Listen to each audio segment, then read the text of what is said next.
Alright guys, here we are in episode 1 of Boros Tokens. Yeah. 5 lander. That is the scary, scary number.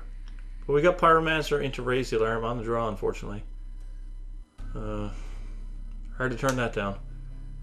Don't want to go to 6. Playing against Rob. He's playing a 74 card deck. He's on the play. Oh my. I actually managed to find a game very, very quickly against some guy, A0602. He actually left the game. And I was, yep, 5 lander, draw land off the top. I wish I had the stats. I wish I had the fucking stats. You always draw land off the top when you keep 5. So anyway, we put the gate in and go. He's playing mono red in a goblin shortcutter on an empty board, so you know he's got a dude on the board. Anyway, it's Friday, so I'm pissed off at A0602 for leaving the game because I had the game quickly. And I think I'm just going to hold up Raise the Alarm here. You know, I've got so many lands that I probably just want to ambush that thing and then play a Pyromancer next turn. You know, if I just play a naked Pyromancer, he's going to play a Raid Bombardment, which is fine. That means he's swinging. If I sound a little bit distraught, it's because I am. You know, I had a whole big spiel here, what I wanted to say, and half hour later, it's just not there. I'm just tired of waiting. So anyways, we'll take that thing down. You know, we've got our own token now. So oh, look at me drawing land. Yeah. So what I wanted to say was it's Friday. I picked up two awesome beers that I've never tried before. In my lap right now, I have a maple bacon ale. Doesn't taste like maple and or bacon, not at all. Tastes like beer though. So I'll take that.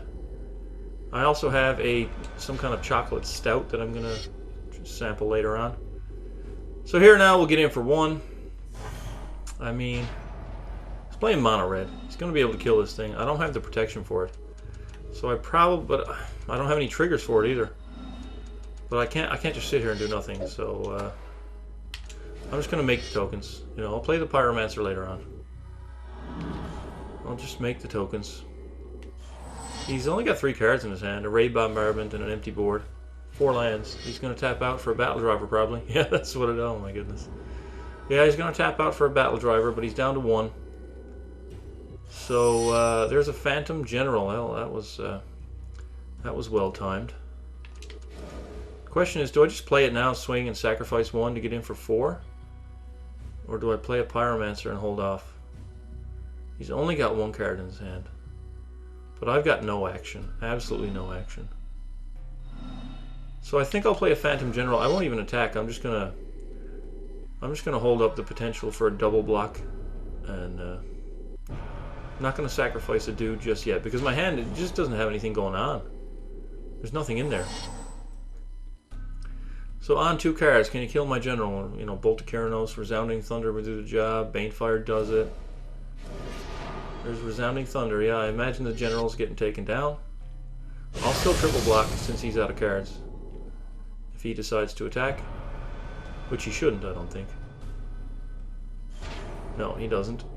We're going to need to start drawing some action, though. And, I mean, Banefire is action, so X equals 3 is going to cost me 4 mana. I will not be able to play Pyromancer and kill that fucking thing. So I think I just kill it. You know, because now he's top decking. That's it. He's top decking. So, that's where we're going to go. He's top decking. Yeah, it's annoying. It really is. It's really annoying to have to sit here for 20 minutes and find a game. You know, I just finished recording the deck tech, watched it, made sure it was all right. There's not, like I said, there's not really much to be said about deck choices when you're playing Boros tokens, but you know, I knew where I wanted to go from there and how I wanted to lead into episode 1. And by the time I actually found it, I had totally forgotten where I was. So he's playing mono red. I mean, he could top deck in anger. I know he's playing aggro, but God only knows what he's got on the go. I think holding on to the Pyromancer is probably the play. I mean, I could play it out, shock him, make token, but he's top decking. I don't want to get totally destroyed. But if he picks up a Titan and I don't put the pressure on, then, you know, what do I do? Let's get in for 3 here. We got some reach with the shock. So, if I Pyromancer command, that adds 5 power to the table. Plus the shock will kill him. So he's top decking, so I'm going to go for it. I'm going to Pyromancer command. And his top deck has to beat us. So there's the Elemental, there's the 2 Goblins. So we've got 8 power on the board, shock in hand. We've got lethal. Yeah, and he top decks Mountain, okay. Alright, so I suppose I could have shocked him right there. But then he would have quit, and then we're going to throw, let's press X here now. He must be gone because the X button is not working. Yeah, withdraw all, attack with all, draw all, attack with all. Nothing's happening. Just waiting for the dialogue to tell me that he's gone. Come on, game. Yeah, there he goes. Okay, now we can attack with all. And since it's Planeswalker and there's no cards, we'll just throw 2 at his face. Oh, we get a free token. Sweet. And there is the 8. Boom. Alright, hopefully I find a game a little bit faster than this. One of the downsides of playing aggro that I didn't realize was I can't make a full episode out of one single game. So maybe I should have reconsidered this idea of a token week, because, you know, I can get a full episode if I play mid-range or control just out of one opponent, but here on aggro, not so much. So anyway, I'll try to find another game, and hopefully my mood will improve. Alright guys, see you in a couple minutes.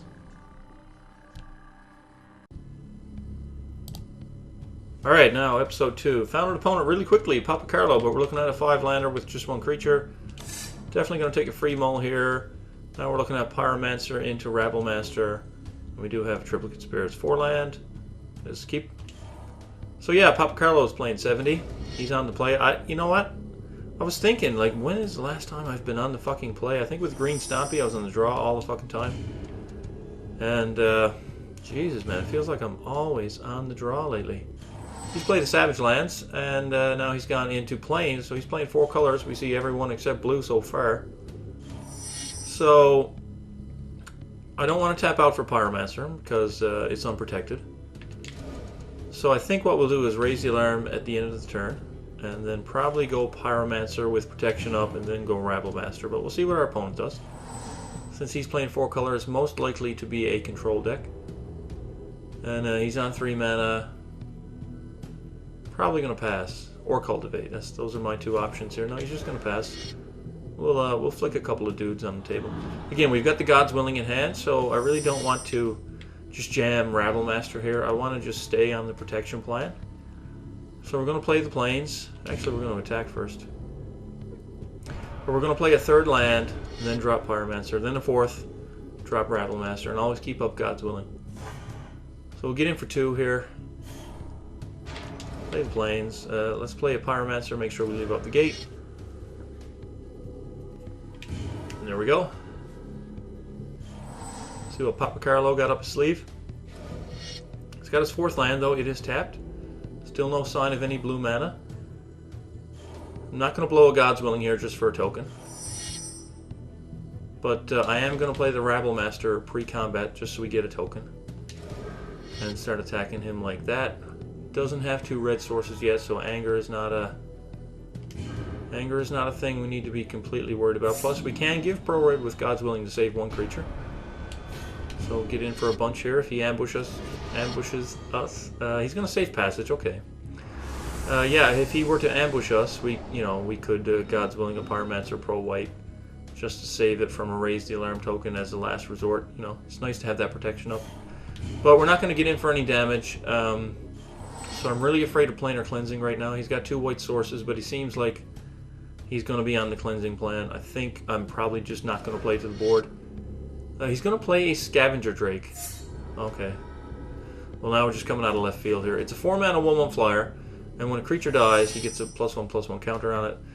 So, you know, honestly, I'm just going to get that thing out of the way while he's tapped out, create a token, and swing for $1 million. Here comes a Rabblemaster token.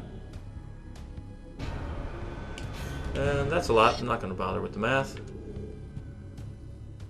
And then I'll just play Gate and Go. We still got protection up. Obviously it doesn't work against planar cleansing, but he's 2 mana away from that. Still needs a white source. And in order for him to anger, he's going to need an untapped red source. And he's down to 8, so, you know, we're doing pretty good. There's very few answers he could have. Mountain into anger would be great, but I could still... he's going to assassinate.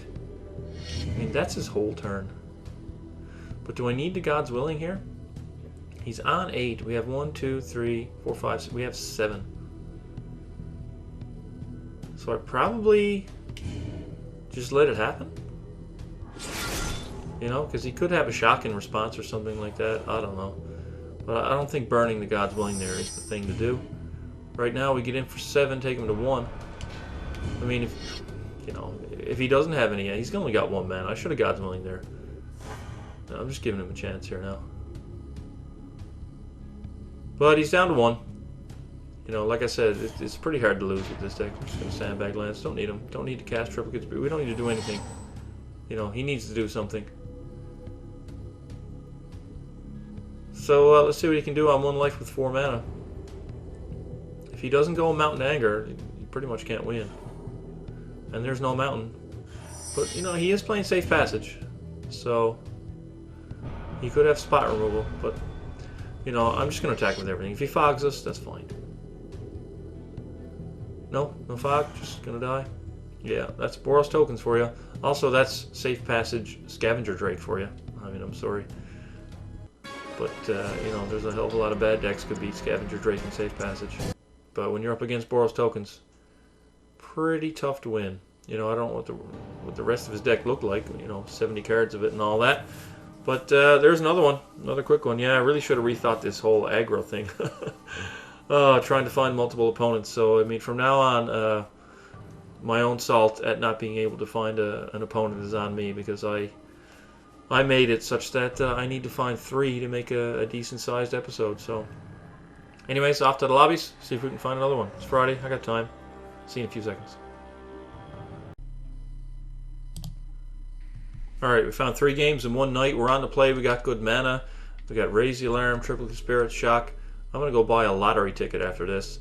But that's keep. Just going to slam the Guild Gate and say go. I don't really think we need to play Shock or play a Mountain to hold up Shock on the play against the 86 card Menace. You know, piloted by SS Italia, the Mentor. Let's see what he's doing. He's playing red. See if he's got a Goblin for us. It doesn't look like it. So no, he's just going to pass. We are going to play our plains here. Actually, no, we're going to play our mountain. Doesn't really matter, but we're going to hold up, Raise the Alarm, and if he puts down a massive threat, we will shock it instead. But, you know, 99.84% chance of playing Raise the Alarm. So he's playing red-white as well, and he's gone into Truefire Paladin. So the question is now, do I Raise the Alarm and shock when I untap? I think I do. Yeah, let's Raise the Alarm here. It has to die, I mean, but let's be efficient with our mana. Let's spend 2 right now. Then we can play a 3rd land, shock that guy, get in for 2, play a 2nd land, and hold up another Raise the Alarm. So there goes Truefire Paladin. Let's get in for 2, get him to 18, play a land, and pass. Alright, yeah, so I mean, I was a bit despondent in the first game because it took me so long, but the next two came along pretty quickly, and I had a maple bacon ale to get me through the downtime. So, I mean, it's a nice big bottle. It's nearly gone, but you know, it's only like 5% alcohol or something like that. 650 mils, I think it is. So, not too bad. But anyways, it's just it's nice to have some company.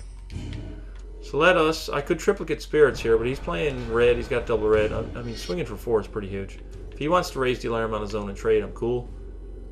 For right now, though, I've got the board, and I'm going to attack. And I'm going to slam Boros Guildgate. The plan is to Battle Driver into Trip Spirits. That is the plan. We'll see what he does at the end of the turn. Obviously, I think if he had Raised the Alarm, he would have cast it to block with it. So we've only seen Truefire. Obviously, he's playing 80 some odd, so we can't really put him on anything. But he's going to tap out for an Avarice Amulet. Okay, well, this is problematic for him. If you spend your turn 4 doing this against a dude who's beating you down, probably not going to turn out so well for you. we'll get in for 4 more. He may have the anger. You know, it's entirely possible that he's sandbagging that anger there. And if I jam the battle driver here and get hit with anger, I deserve to lose. But I am going to jam it and I'm going to make him have it. You know, if he does, good for him. If he doesn't, I win next turn. So we're just gonna roll the dice. Make him have it. He can anger away the entire board. He's going to Banefire. Okay, I can take that. He's going to kill the battle driver. That takes his whole turn. Still getting in for 4 every single turn. There's a True Fire of our own, which I will play because it represents a lot of damage since we have 5 mana here.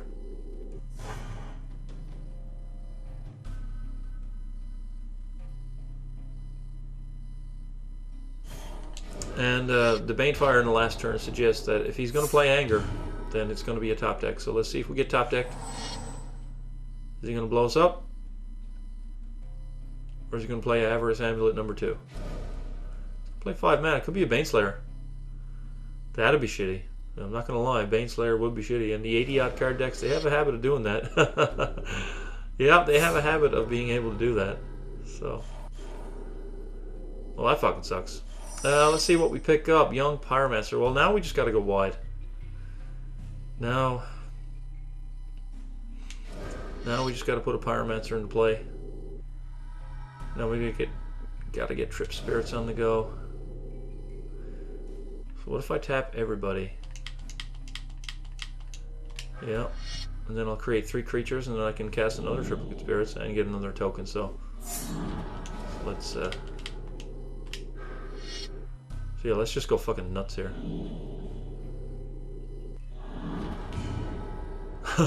That's insane. Baneslayer. I think we might be able to beat it though.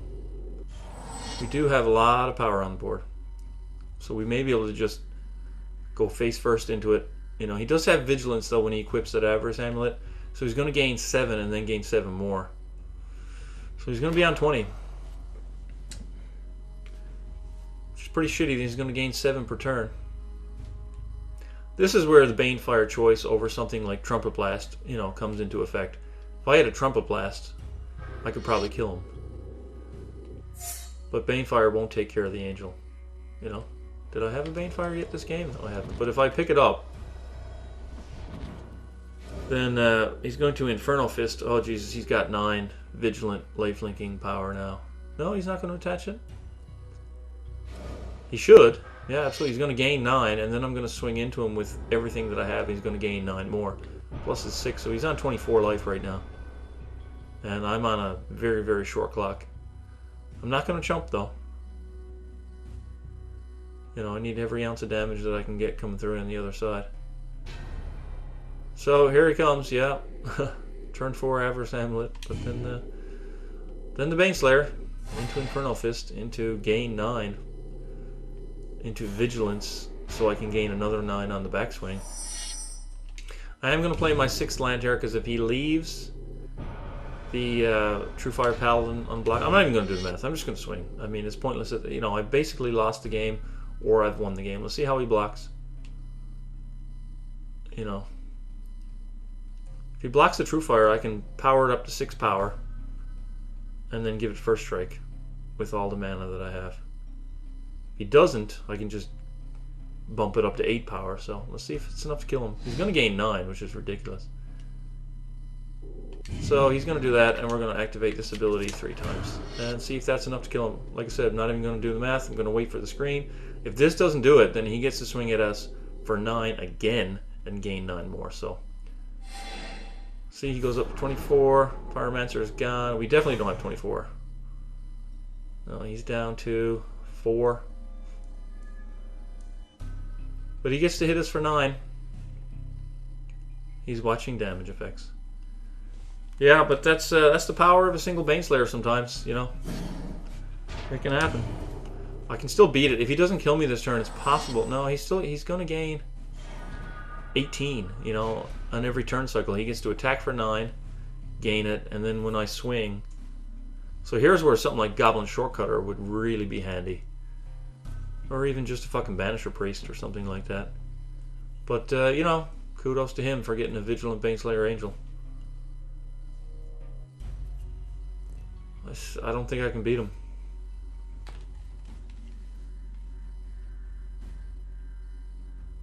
So if he gains 18, he's going to 22. He's going to play hero, so he's got another blocker. I mean, he's got 5 cards in his hand. He's still got 3 open mana. He's going to put a lightning talent. If he puts that, yeah, that was Baneslayer. Yeah, it's game over. So he's got a 12 power. Yeah, yeah, I can't beat that. Well, I don't think you really need to sack her in front of us, but he's probably going to take down True Firepower. I would have, you know, obviously gained the 12 life first before gaining 10, because he could have done that second main, but he didn't need to do that either way. Actually, we were just dead. You know, now we're going down to 1, so maybe he's just playing the bad manners game and, you know, trolling us, which is fine. I don't think I have any way in this deck to get rid of that thing. Plains, even if I were to have a way, Plains is not the way.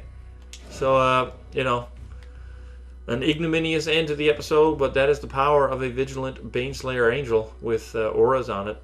Pretty tough to beat. Alright guys, thanks, and we'll see you for some more Boros tokens tomorrow.